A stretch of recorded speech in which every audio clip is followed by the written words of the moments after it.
नमस्कार। India debate में आप सबका स्वागत है। मैं हूं आशुतोष पाठक।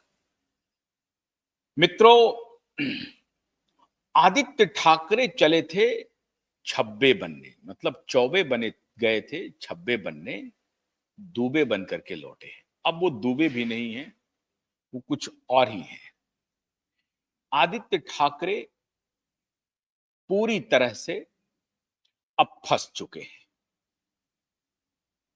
बहुत सारे कानूनी जानकार कह रहे हैं कि ब्लंडर कर दिया आदित्य ठाकरे ने।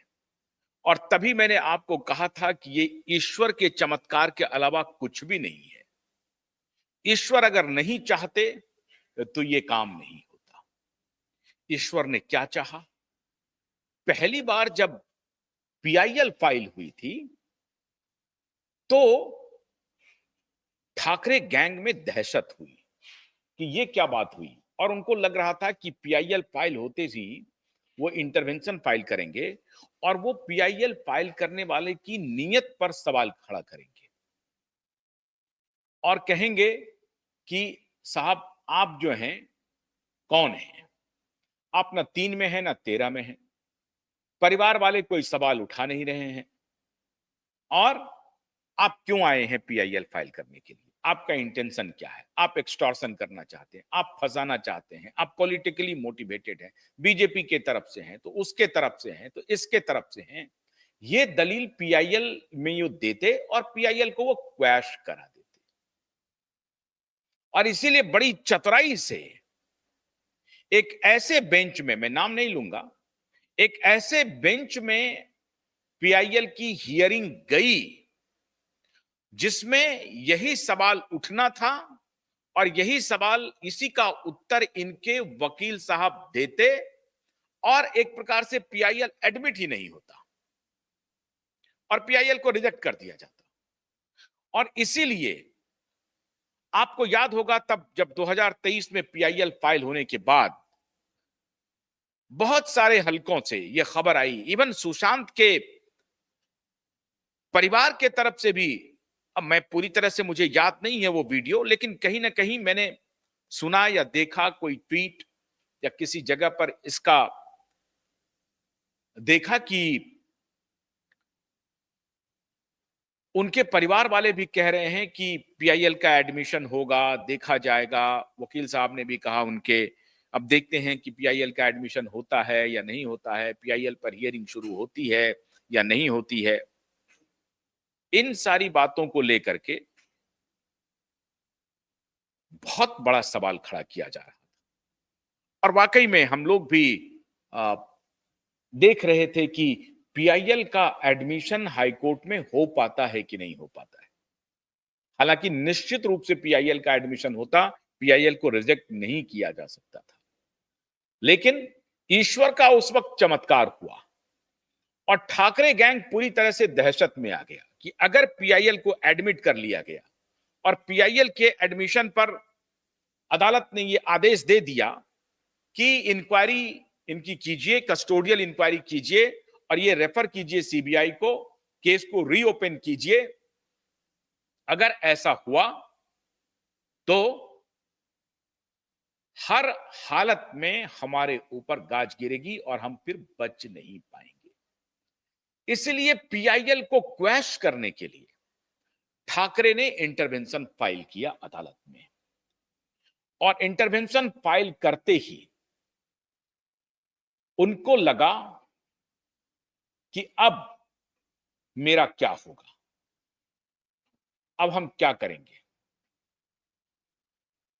और हमने इंटरवेंशन फाइल कर दिया है, अदालत में सुनवाई होगी और सुनवाई के बाद अदालत फैसला देगी और फैसला यही आएगा कि कस्टोडियल इंक्वायरी शुरू कीजिए। पहली बार ठाकरे पीआईएल फाइल होने के बाद अदालत की शरण में आए थे और इस बात को अब 2 साल होने वाले हैं। 1.5 साल का वक्त बीत चुका है, पौने 2 साल लगभग होने वाले हैं।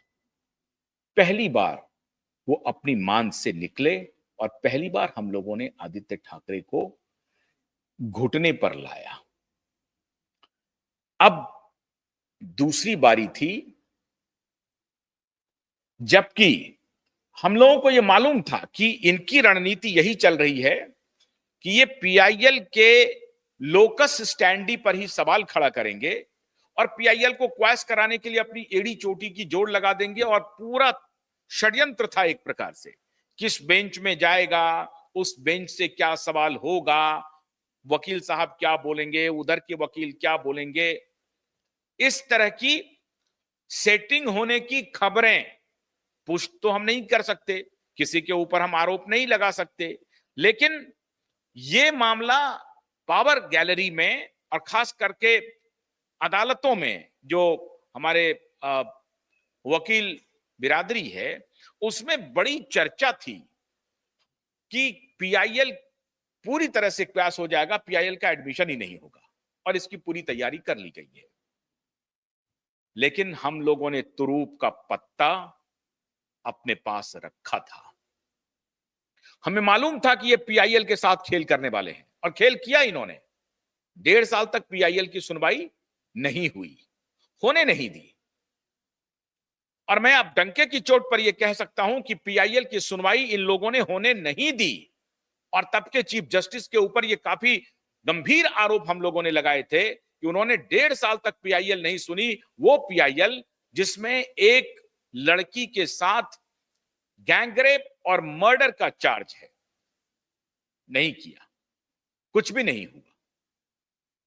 तब फिर आखिर में हम लोगों ने अपने तुरूप के पत्ते का इस्तेमाल किया, और इस बार उनके बचने के लिए कोई रास्ता नहीं था।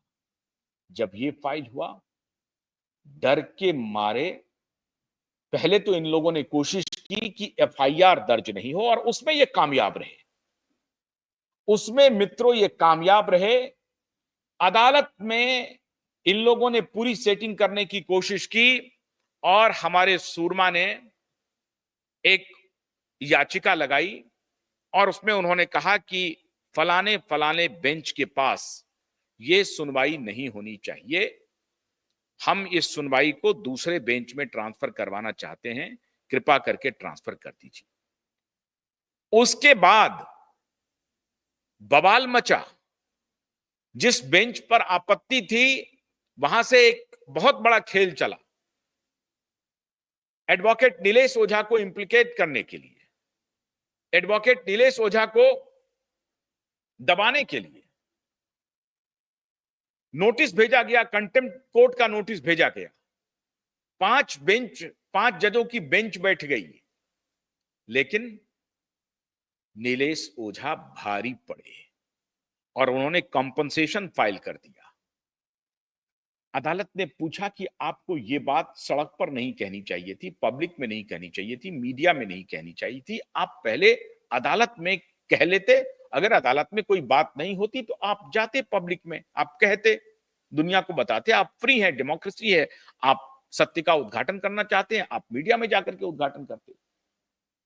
अब ये बात 5 जजों के बेंच को मालूम ही नहीं था कि जो बात एडवोकेट नीलेश ओझा मीडिया में आकर के बता रहे हैं, वो बात तो वो 2 साल पहले 200 पेज के लिखित कंप्लेन में हाईकोर्ट के पास रख चुके हैं, और 2 साल से उनके इस कंप्लेन पर सुनवाई नहीं हो रही है।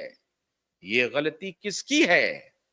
ये गलती माननीय हाईकोर्ट की है, और इसीलिए नीलेश ओझा ने अपने खिलाफ कंटेम्प्ट नोटिस के खिलाफ कहा कि अब अदालत हमें कंपनसेट करे। बिना फैक्ट जाने हुए, बिना इसकी तहकीकात किए हुए, हियर से पे किसी के एप्लीकेशन पे, और वो एप्लीकेशन किसी और का नहीं था, ये बात भी पता चल गई है, उसी बेंच का था जिस बेंच के पास ये अर्जी लगी थी कि इस बेंच को दिशा के इस केस के हियरिंग से हटाया जाए, या इसकी हियरिंग किसी और बेंच के पास भेजी जाए। उन्हीं के तरफ से ये कहा जा रहा है कि ये एप्लीकेशन गया था नए चीफ जस्टिस को कि नीलेश ओझा जी के खिलाफ कार्रवाई की जाए, कंटेम्प्ट की। वो हमें बदनाम कर रहे हैं, और हमें बदनाम कर रहे हैं, पूरी अदालत की अवमानना है। और इसीलिए 5 जजों की बेंच बैठ गई आनंद फानन में, बिना इस बात की जानकारी किए हुए कि जिसको आधार बना करके हम नीलेश ओझा को इंप्लीकेट करना चाहते हैं, वो आधार तो पहले से नीलेश ओझा ने अदालत में रख दिया है, और आज नहीं रखा है, 2 साल पहले रखा है। अब अदालत के हाथ बंध गए मित्रों, हाथ बंध गए। इसीलिए मैं कहता हूं कि जज साहब सर्वशक्तिमान हैं, रेस्पेक्टेड हैं, हम सबको उनका सम्मान करना चाहिए, अदालत का करते हैं, आगे भी करते रहेंगे। लेकिन मैं माननीय अदालत से एक बार आग्रह करूंगा कि आपने जिस बिना पर नीलेश ओझा को नोटिस भेजी थी, और जब आपने तहकीकात की, तो वो तो आधार ही इतना गड़बड़ निकल गया कि नीलेश ओझा ने आपको ही कहा कि आप मुझे कंपनसेट कीजिए, आपने मेरी मानहानि की। अब ये मामला क्या है? अदालत ने ही मानहानि कर दी एक वकील की। अब ये आधार बन गया है। मुझे पता नहीं नीलेश ओझा जी ने क्या आधार लिया है, लेकिन आम जनों के मन में ये आधार चला गया, ये मन में विश्वास हो गया कि अदालत जो है वो नीलेश ओझा को इसलिए इंप्लीकेट करना चाहती है क्योंकि नीलेश ओझा एक गरीब बाप की बेटी के साथ, एक गरीब परिवार की बच्ची के साथ जो दरिंदगी हुई है, उसके मुद्दे को वो उठा रहे हैं, और इस दरिंदगी में बड़े बड़े खिलाड़ी शामिल है, बड़े शक्तिशाली खिलाड़ी शामिल है, और इसीलिए नीलेश ओझा को इंप्लीकेट करने की कोशिश हो रही है। यह संदेश जनमानस में चला गया, जनमानस में तो गया, वहां तो मान बढ़ा, लेकिन जो न्याय की फ्रेटर्निटी है उसमें तो लोगों ने कह दिया कि देखो नीलेश ओझा के खिलाफ फिर कंटेम्प्ट हो गया, और मीडिया में प्रचारित किया गया कि नीलेश ओझा एक हैबिचुअल ऑफेंडर हैं, और इनकी जो पूरी टीम है वो हैबिचुअल ऑफेंडर है। किस बात का भाई ऑफेंडर है? तो अदालत की अवमानना करता है, जो कि पूरी तरह से असत्य था। वो अदालत की अवमानना नहीं कर रहे थे, अदालत का सम्मान कर रहे थे, और 2 साल तक उन्होंने इंतजार किया, 2 साल तक। उसके बाद वो मीडिया में गए, और मीडिया में भी गए, अगर कोई असत्य आरोप होता मीडिया में भी, देखिए नेचुरल जस्टिस ये कहता है सत्य कहीं भी बोला जाए, पब्लिक में या बंद कमरे में सत्य सत्य ही रहेगा। असत्य को डर क्यों है? अगर वो अदालत में इस विषय को नहीं भी रखते, तब भी अगर वो मीडिया में बोलते और कोई अगर सत्य बात बोली जा रही है तो उस पर पहले जांच होनी चाहिए, अवमानना का नोटिस नहीं होना चाहिए, उस पर पहले जांच होनी चाहिए कि हां नीलेश ओझा जो बात कह रहे हैं मीडिया के सामने वो सत्य है या असत्य है। अगर असत्य है तो अवमानना का नोटिस हो, उनको फाइन किया जाए, उनका जो मर्जी किया जाए, जो भी कानूनी प्रक्रिया है वो जरूर पूरी की जाए उनके खिलाफ। लेकिन क्यों नहीं हुआ? नहीं हुआ। नहीं होने का कारण क्या रहा? इसलिए नहीं हुआ क्योंकि अदालत को लगा कि अरे ये तो हमसे गलती हो गई, और आज की तारीख में मित्रों अदालत इस बात को स्वीकार कर रही है कि हां ये गलती हुई, और हमने तथ्यों की जांच किए बगैर नीलेश ओझा को नोटिस भेजा। अब हालांकि उसकी सुनवाई होनी है, उसमें कौन सही है कौन गलत है ये आगे जाएगा। यहां भी कोशिश हुई उनको डिफेम करने की, फिर उनके माता पिता को डिफेम करने की, और तब जब ये सब भी बात नहीं बनी तब इंटरवेंशन फाइल हुआ। किसका? आदित्य ठाकरे का। और तभी मैं कह रहा हूं कि ये प्रभु की माया देखिए कि जब उन्होंने इंटरवेंशन फाइल किया, इंटरवेंशन में उस एफिडेविट में इन्होंने इतने सबूत छोड़ दिए मित्रों जेल जाने के लिए, जिसकी कोई आप कल्पना नहीं कर सकते हैं। इतने सबूत। आज अब इन्हें जेल जाने से कोई नहीं रोक सकता है। क्यों? मैं आपको अब इंटरवेंशन का वो रिप्लाई दिखा रहा हूं जिसको कि इनके वकील ने, माननीय सम्मानित आदित्य ठाकरे के वकील ने रिसीव कर लिया है। ये एडवोकेट अभिषेक मिश्रा का है जो इन्होंने नोटिस भेजा है, और उसका रिसीविंग है नीचे में उनके वकील महोदय का। ये रिसीविंग आ गया कवरिंग लेटर के साथ। आदित्य ठाकरे ने जो इंटरवेंशन फाइल किया उसके ऊपर इनका रिप्लाई फाइल हो गया और रिप्लाई की कॉपी, ये रिप्लाई फाइल कर दिया कोर्ट में और रिप्लाई की कॉपी चली गई आदित्य ठाकरे के माननीय वकील के पास। अब ये जो रिप्लाई गया है उस रिप्लाई में वो सारे सवाल पूछे गए हैं। सवाल नंबर 1, आपने उम्र क्यों छिपाई? सवाल नंबर 2, आपने एमएलए पद की बात क्यों छिपाई? सवाल नंबर 3, आपने किस आधार पर कहा कि सुप्रीम कोर्ट ने दिशा केस का संज्ञान ले लिया है, इसका प्रूफ क्या है? सवाल नंबर 4, सीबीआई ने कहां कब इंक्वायरी की दिशा केस की, कब कहा है कि हमने क्लीन चिट दे दिया है आदित्य ठाकरे को, कौन सा वो ईयर है, महीना है, तारीख है जिस दिन सीबीआई ने दिशा केस को अपने हाथ में लिया और सीबीआई ने दिशा केस की इंक्वायरी को पब्लिक किया और कहा कि आदित्य ठाकरे इसमें निर्दोष हैं। वो कौन सा, सवाल नंबर 5, वो कौन सी तारीख, महीना है, दिन है, साल है जिसमें बिहार पुलिस ने ये कहा कि हमने जांच की दिशा केस की और उस दिशा केस की जांच में मुझे कोई फॉल प्ले नहीं मिला है और आदित्य ठाकरे बिल्कुल निर्दोष हैं, उनको क्लीन चिट दिया जाता है।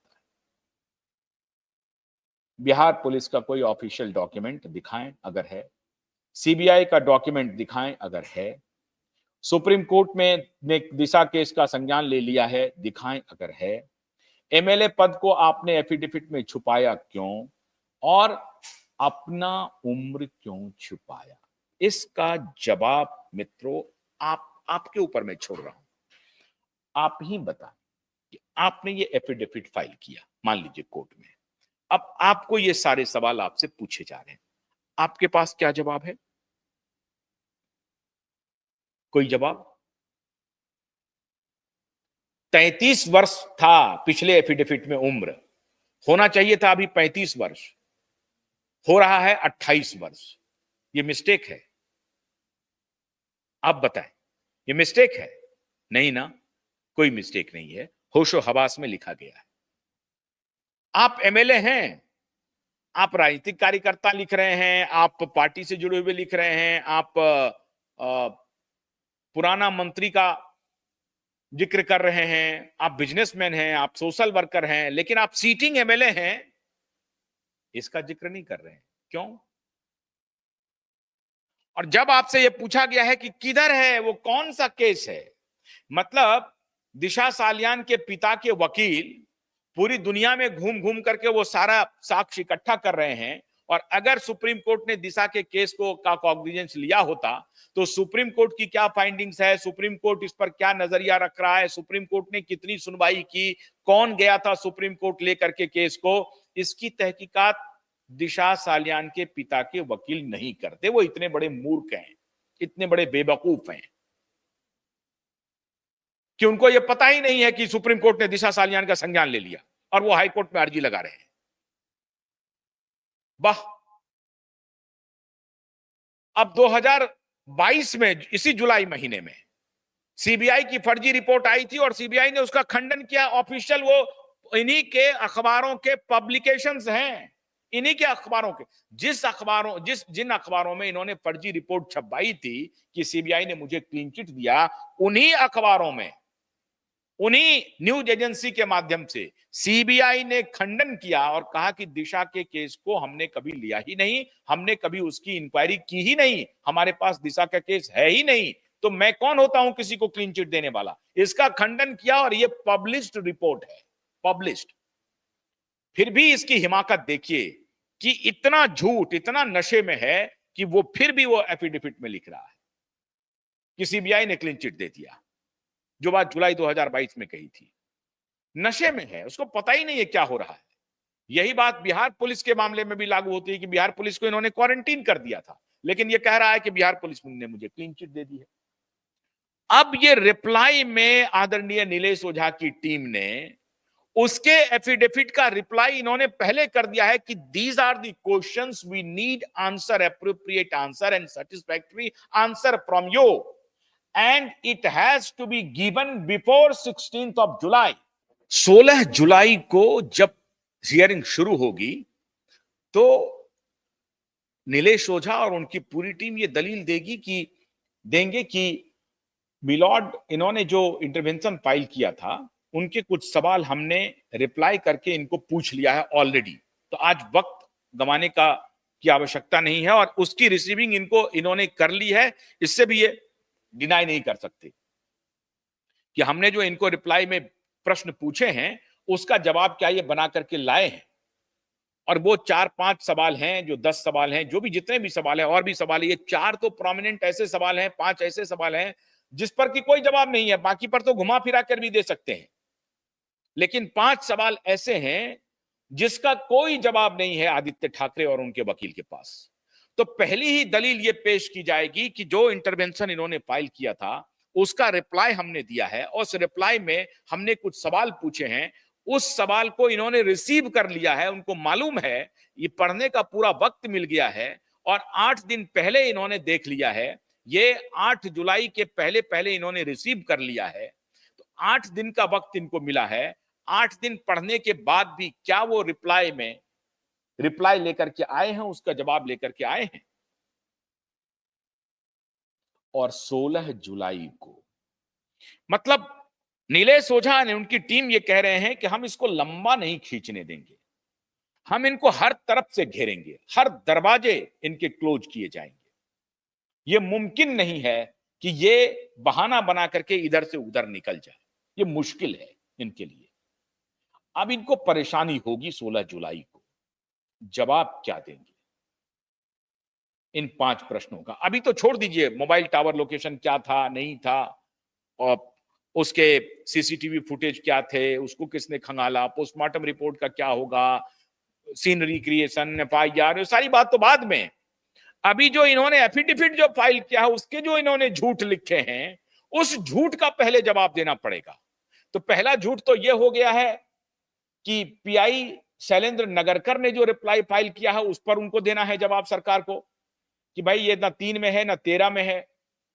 जितने रेस्पोंडेंट हैं, chief secretary, additional chief secretary, Mumbai police commissioner, union government of India और होम मिनिस्ट्री को जवाब देना है, सीबीआई को जवाब देना है, नारकोटिक्स डिपार्टमेंट को जवाब देना है। उन्होंने नहीं दिया, लेकिन शैलेंद्र नगरकर ने जवाब दिया है। उसका जवाब 16 तारीख को सरकार को देना है डिटेल में। और इधर ये अगर भागने की कोशिश करेंगे तो इनके इंटरवेंशन पर जो इनका रिप्लाई है, उस रिप्लाई पर उनका रिप्लाई डिमांड होगा। मतलब समझ गए आप, इंटरवेंशन जो आदित्य ने फाइल किया उस पर नीलेश ओझा की टीम ने सतीश साल्यान की तरफ से रिप्लाई फाइल कर दिया कि ये आपने अपने एफिडेविट में टोटल झूठ बोला है, इसका अब रिप्लाई कीजिए आप। उस पर जो वक्त होगा, तो अगर जैसे कोर्ट में सुनवाई होती तो पूछते कि भाई इसका क्या है, तो बोला कि हमको समय दीजिए, मैं इसका रिप्लाई फाइल करता हूं। तो अब रिप्लाई फाइल करने का जो समय मांगता आदित्य ठाकरे, अब वो समय उसके पास नहीं है।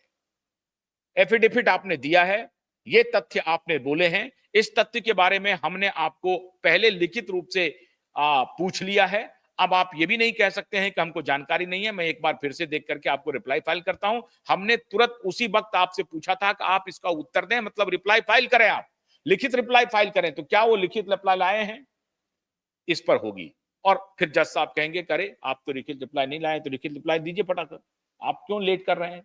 तो बोलेगा कि 7 दिन का समय दीजिए, 15 दिन का समय दीजिए। बोला नहीं, इसी से बचने के लिए तो उन्होंने फौरन से पेश कर आपको लिखित प्रश्न आपको पहले भेज दिया।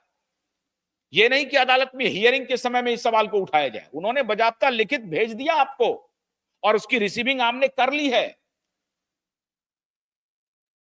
रास्ता नहीं है बचने का। 16 जुलाई का काउंटडाउन शुरू है मित्रों, और आप आहिस्ता आहिस्ता क्लोज की तरफ बढ़ रहे हैं। कोई शक्ति दुनिया की रोक नहीं सकती। ये रिप्लाई भी फाइल हो गया है। जैसे जैसे एक एक दिन हम आपको अपडेट करते जा रहे हैं, बस हौसला बनाए रखिए, जरूर जीतेंगे। बहुत बहुत शुक्रिया, नमस्कार।